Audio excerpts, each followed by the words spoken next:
Hi friends, this Rafi. Welcome to my channel. ఈరోజు Nifty bank Nifty యొక్క support and resistance level identify చేసే ప్రయత్నం చేద్దాం ఫ్రెండ్స్. చూడండి ఫ్రెండ్స్, ఈరోజు నిఫ్టీ క్లోజింగ్ వచ్చి 25,219 పాయింట్స్ దగ్గర అయితే నిఫ్టీ క్లోజ్ చేయడం జరిగింది. ప్రీవియస్ వీడియోస్లో నేను నిఫ్టీ లెవెల్స్ కూడా చెప్పడం జరిగింది, బ్యాంక్ నిఫ్టీ లెవెల్స్ కూడా చెప్పడం జరిగింది. నిఫ్టీ మనకి ఈ లెవెల్ బ్రేక్ అయితే ఒక రెసిస్టెన్స్ జోన్ ఏర్పాటు చేసుకుంది ఇంట్రాడే బేసిక్లో. ఈ లెవెల్ బ్రేక్ అయితే మాత్రం ఒక మూమెంట్ వస్తుందని చెప్పడం జరిగింది. అదేవిధంగా ఈ లెవెల్ బ్రేక్ అయింది, ఒక మంచి సిట్టింగ్లోనే, ఒక సింగిల్ సిట్టింగ్లోనే మంచి ప్రాఫిట్ అయితే మనం జనరేట్ చేసుకోవడం జరిగింది అనమాట. బ్యాంక్ నిఫ్టీలో కూడా లెవెల్స్ చెప్పాను, నిఫ్టీలో కూడా చెప్పాను. బ్యాంక్ నిఫ్టీలో కూడా మన రెసిస్టెన్స్ లెవెల్ బ్రేక్ అయిన వెంటనే మంచి ప్రాఫిట్ వచ్చింది. నిఫ్టీలో కూడా మంచి ప్రాఫిట్ అయితే మనకి జనరేట్ అవ్వడం జరిగింది అనమాట. సో ఓకే, మనకి ఇంకొక టార్గెట్ ఉంది మనకి 25,250. నెక్స్ట్ టార్గెట్ కూడా చెప్పడం జరిగింది, నేను చెప్పింది. తర్వాత 25,300 టార్గెట్ చెప్పిన. ఈ రెండు టార్గెట్లు రేపు మాత్రం కంపల్సరీగా ఈ రెండు టార్గెట్లు అచీవ్ అయింది. ఇది గ్యాప్ అప్ ధరగా కూడా మనకి హిట్ అయ్యే అవకాశం ఉంది ఈ టార్గెట్స్ను. ఓకేనా, వాచ్ చేస్తూ ఉండండి. సో ఎందుకంటే మనకి నేనైతే 25,300 నుంచి మనకి ప్రాఫిట్ బుకింగ్ చేసుకుంటాను. ఆల్మోస్ట్ నేను 25,000 లెవెల్ దగ్గర నేను ఒక స్ట్రాంగ్ సపోర్ట్ ఉందని కూడా చెప్పడం జరిగింది. అదేవిధంగా మార్కెట్ ఒక 25,000 నుంచి సపోర్ట్ తీసుకుంది అనమాట, రౌండ్ ఫిగర్ ప్లస్ అక్కడ ఈ లెవెల్ దగ్గర నుంచి ఒక స్ట్రాంగ్ సపోర్ట్ లెవెల్ ఉంది. ఓకేనా, విత్ వాల్యూమ్ ప్రకారం చూసుకుంటే. సో మనకి 25,000 నుంచి ఒక సపోర్ట్ వచ్చింది, మనకి సబ్సిడీ మూమెంట్ ఉంది. నా టార్గెట్ లాస్ట్ టార్గెట్ మాత్రం 25,300. ఈ లెవెల్ బ్రేక్ అయిన తర్వాత వచ్చిన వాల్యూమ్ బట్టి డిసైడ్ చేస్తాను మార్కెట్ ఇంకెంతవరకు పాసిబిలిటీ ఉందో. ఓవరాల్గా మనం చూసుకుంటే మాత్రం మార్కెట్ నా అంచనా ప్రకారం ఈ లెవెల్ వరకు వెళ్ళాలి. సో ఈ లెవెల్ వరకు వెళ్ళాలి అంటే కొద్ది వాలటిలిటీ క్రియేట్ చేసుకుంటుంది మార్కెట్. సో మనకి ఆల్రెడీ నిన్న కూడా చెప్పాను, ఈ రోజు కొద్ది వాలటిలిటీ ఉంటుందని చెప్పాను. కొద్ది వాలటిలిటీ ఉంది, రేపు కూడా వాలటిలిటీ ఉండే అవకాశం పాసిబిలిటీ ఉంది. మీరు జాగ్రత్తగా ట్రేడ్ చేస్తారని ఆశిస్తున్నాను అనమాట. సో మనకి ఒక సపోర్ట్ లెవెల్ ఉంది ఫ్రెండ్స్, ఇక్కడ చూడండి మనకి ఒక సపోర్ట్ లెవెల్ ఉంది. ఈ లెవెల్ దగ్గర నుంచి మార్కెట్ ఒక సపోర్ట్ తీసుకుంటూ వెళ్తుంది మార్కెట్కి. ఒకవేళ రేపు కూడా ఈ లెవెల్ని మల్టిపుల్ టైం రేపు కూడా ఈ లెవెల్ని టెస్ట్ చేసుకుంటూ మార్కెట్ వెళ్తే మాత్రం డెఫినెట్గా మనకి మార్కెట్ 25,300 ఈ లెవెల్ కూడా క్రాస్ అయిపోయి 25,400 వరకు మన రెసిస్టెన్స్ లెవెల్ కూడా వెళ్ళే పాసిబిలిటీ నిఫ్టీకి కనబడుతుంది అన్నమాట.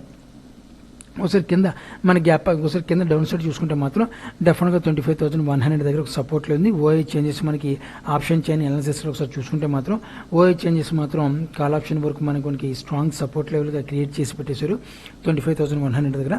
ఏదైనా భయంకరమైన న్యూస్ వస్తే అది వేరే విషయం తప్ప ఇప్పుడు మాత్రం డెఫినెట్గా మాత్రం మార్కెట్ క్లోజ్ అయిన తర్వాత చూడటం జరిగింది. ఓఐ డేటా ఎలా ఉందో ఏంటి, వాల్యూమ్ ఎలా ఉందో అన్నీ చూసడం జరిగింది. ఆ చూడటం మాత్రం 25,100 దగ్గర మాత్రం కొద్దిగా స్ట్రాంగ్ వాల్యూమ్ అయితే జనరేట్ అయితే చేసుకోవడం జరిగిందన్నమాట.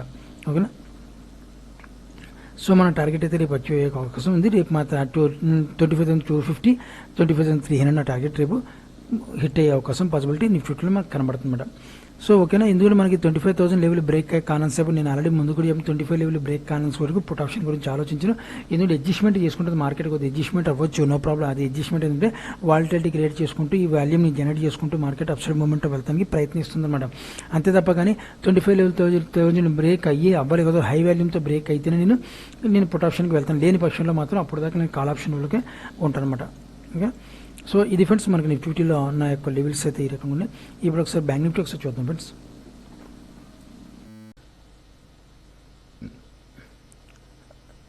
బ్యాంక్ నిఫ్టీ చూడండి ఫ్రెండ్స్, బ్యాంక్ నిఫ్టీ క్లోజింగ్ వచ్చి 57,049 పాయింట్స్ దగ్గర బ్యాంక్ నిఫ్టీ అయితే క్లోజ్ అవడం జరిగింది. నేను ప్రీవియస్ వీడియోస్లో నేను bank Nifty support and resistance చెప్పాను. సో చూడండి, ఈ లెవెల్ మనకి ఈ రెసిస్టెన్స్ జోన్ అని కూడా మీకు చెప్పడం జరిగింది. ఈ లెవెల్ బ్రేక్ అయితే మన డెఫినెట్గా మార్కెట్ ఒక మూమెంట్ వెళ్తామని చెప్పాను. అదేవిధంగా ఒక మార్కెట్ ఈ లెవెల్ బ్రేక్ అయినంటే ఒక మంచి మూమెంట్లో మార్కెట్ అప్సైడ్ మూమెంట్ అయితే వెళ్తాం జరిగిందన్నమాట. సో ఓకేనా, మనకి సినారీ ప్రకారం మార్కెట్ వర్క్ అవుతుంది అనమాట. మనం ఎలా అయితే మనం ఆలోచిస్తున్నాం మార్కెట్ అదేవిధంగా బిహేవ్ చేస్తుందన్నమాట. సో అదేవిధంగా మనకి చాలాసార్లు చెప్పడం నా సపోర్ట్ లెవెల్ రెసిస్టెన్స్ లెవెల్ కూడా బ్రేక్ అయితే రెసిస్టెన్స్ లెవెల్ బ్రేక్ అయితే సపోర్ట్గా మారిపోద్ది, సపోర్ట్ లెవెల్ బ్రేక్ అయితే రెసిస్టెంట్గా మారిపోద్ది అని కూడా చెప్పడం జరిగింది. ఎప్పుడైతే ఇంటర్డే బేసిక్లో మన రెసిస్టెన్స్ లెవెల్ బ్రేక్ అయిందో డెఫినెట్గా మళ్ళీ సపోర్ట్ తీసుకుని మార్కెట్ మళ్ళీ అప్సైడ్ మూమెంట్ అయితే వెళ్ళడం జరిగిందన్నమాట.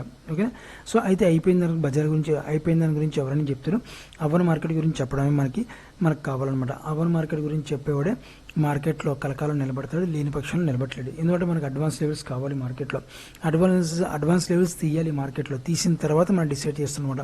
ఎందుకంటే మన అడ్వాన్స్ లెవెల్స్ ఎప్పుడైతే మనకి వచ్చిందో డెఫినెట్గా మార్కెట్ని మనం ప్రొడక్షన్ చేసినట్టే, మన ఫ్యూచర్ మార్కెట్ని మనం ప్రొడక్షన్ చేసినట్టే. సో అయితే మార్కెట్లో మనకి ఈ రెసిస్టెన్స్ జోన్ ఫ్రెండ్స్, ఈ రెసిస్టెన్స్ అంటే మనకి 57,200 దగ్గర ఒక స్ట్రాంగ్ రెసిస్టెన్స్ ఉంది. ఆ జోన్ బ్రేక్ అయితే మాత్రం డెఫినెట్గా మళ్ళీ మార్కెట్ 57,500 నుంచి 57,600కి వెళ్ళే పాసిబిలిటీ మనకి బ్యాంక్ నిఫ్టీలో కనబడుతుందన్నమాట. కానీ 57,200 మళ్ళీ మనకి లెవెల్ మాత్రం 57,200 లెవెల్ తీయాల్సి వస్తుంది. తీస్తే మాత్రం డెఫినెట్గా మార్కెట్ ఒక అప్సైడ్ మూమెంట్ వల్ల అది కూడా వాల్యూమ్తో తీయాల్సి వస్తున్న అవసరం ఎంతైనా పాసిబిలిటీ ఉందన్నమాట 57,200కి. ఓకేనా. అయితే మనకి నిన్న ప్రీవియస్ వీడియోస్లో మీకు టార్గెట్స్ చెప్పడం జరిగింది. సో నా టార్గెట్స్ కూడా నిఫ్టీ కంప్లీట్ చేసుకుంది. రేపు కూడా కంప్లీట్ చేస్తాను నిఫ్టీ. బ్యాంక్ నిఫ్టీ కూడా రేపు కంప్లీట్ చేసుకునే అవకాశం పాసిబిలిటీ నాకు అనిపిస్తుంది అన్నమాట. బ్యాంక్ నిఫ్టీలో నా టార్గెట్ కంప్లీట్గా అయిపోయింది అన్నమాట. ఓకేనా. అయితే మనకి ఇక్కడ ఒక సపోర్ట్ లెవెల్ ఉంది ఫ్రెండ్స్. మనకి సపోర్ట్ లెవెల్ చేసుకుంటూ మార్కెట్ బై అప్సైడ్ మూమెంట్ ఉంది చూడు. ఈ లెవెల్ దగ్గర నుంచి ఒక సపోర్ట్ చేసుకుంటూనే బ్యాంక్ నిఫ్టీ ఒక అప్సైడ్ మూమెంట్ వెళ్తుంది. ఇది కూడా ఒకవేళ మల్టిపుల్ రేపు కూడా మళ్ళీ గ్యాప్ అప్ ఓపెన్ అయ్యి డెఫినెట్గా మార్కెట్ ఈ లెవెల్ సపోర్ట్ చేసుకుంటుంది. గ్యాప్ అప్ ఓపెన్ అయితే డెఫినెట్గా ఈ లెవెల్ని సపోర్ట్ చేసుకుంటుంది. ఇంటర్డే బేస్లో సపోర్ట్ చేసుకుంటే వచ్చిన వాల్యూమ్ వచ్చిన వాల్యూమ్ జనరేట్ చేసుకుంటే మాత్రం ఈ వాల్యూమ్ని డెఫినెట్గా మార్కెట్ మళ్ళీ మనకి 57,200కి మనకి టార్గెట్ అయితే పెట్టుకోవడం జరుగుతుంది అనమాట. ఓకేనా. లేక గ్యాప్ అప్ ద్వారా మనకి 57,200 వెళ్ళిపోతే, గ్యాప్ అప్ ఓపెన్ అయ్యి వెళ్ళిపోతే నా టార్గెట్ అచీవ్ అయినట్టే. అక్కడ నుంచి ఎగ్జిట్ అవుతాను. ఎగ్జిట్ అయిన దాన్ని బట్టి వచ్చిన వాల్యూమ్ బట్టి డిసైడ్ అవుతాను మార్కెట్ ఇంకెంత డౌన్ఫాల్కి వస్తుంది, ఇంకెంత అప్సైడ్ మూమెంట్ వెళ్తే అప్పుడు డిసైడ్ అవుతుంది అనమాట. ఓకే. కింద డౌన్ సైడ్ చూసుకుంటే మాత్రం డెఫినెట్గా మనకి మనకి ఈ లెవెల్ దగ్గర 56,600 దగ్గర మనకి కంప్లీట్గా ఫుల్ 56,600 డెఫినెట్గా మనకి కంప్లీట్గా ఒక సపోర్ట్ లెవెల్ ఉంది. ఈ లెవెల్ దగ్గర ఓఏ చేంజెస్ మాత్రం భయంకరంగా కొద్దిగా చేంజెస్ అయితే జరిగింది మాత్రం మనకి బ్యాంక్ నిఫ్టీలో. సో ఈ లెవెల్ మాకు స్ట్రాంగ్ సపోర్ట్ లేదు. రేపు ఒకవేళ వస్తే మాత్రం డెఫినెట్గా ఈ లెవెల్ దగ్గర ఒక సపోర్ట్ లెవెల్ క్రియేట్ చేసుకుంటుంది అనమాట. ఈ లెవెల్ బ్రేక్ అయ్యే అంత పాసిబిలిటీ ఉండదు. ఏదైనా భయంకరమైన న్యూస్ వస్తే అది వేరే విషయం. కానీ మామూలుగా ఇప్పుడు దాకా ఉన్న రేపు కూడా మార్కెట్ ఉంటే మాత్రం ఈ నా సినారియో అయితే వర్కౌట్ అవుద్ది. ఓకేనా. భయంకరమైన బ్యాడ్ న్యూస్ వస్తే ఏ సినారియో వర్క్ అవుతుంది, ఏ సపోర్ట్ లెవెల్ వర్కౌట్ అవుతుంది, మార్కెట్ సెల్లింగ్ ప్రజల్లో ఎక్కువ వెళ్ళే పాసిబిలిటీ ఉంటుంది అనమాట. ఓకే, ఇది మాత్రం గుర్తుపెట్టుకోండి. సో ఇది ఫ్రెండ్స్ మన టార్గెట్ అయితే కింద సపోర్ట్ లెవెల్, అదేవిధంగా మనకి రెసిస్టెన్స్ లెవెల్కి చెప్పండి 57,200 లెవెల్ బ్రేక్ అయితే మనకి 57,400 ఫస్ట్ టార్గెట్, ఇంటర్డే బేసిస్లో ఫస్ట్ టార్గెట్, మళ్ళీ తర్వాత 57,600 మనం సెకండ్ టార్గెట్ అయితే పెట్టుకోవడం జరుగుతుందన్నమాట. ఓకేనా.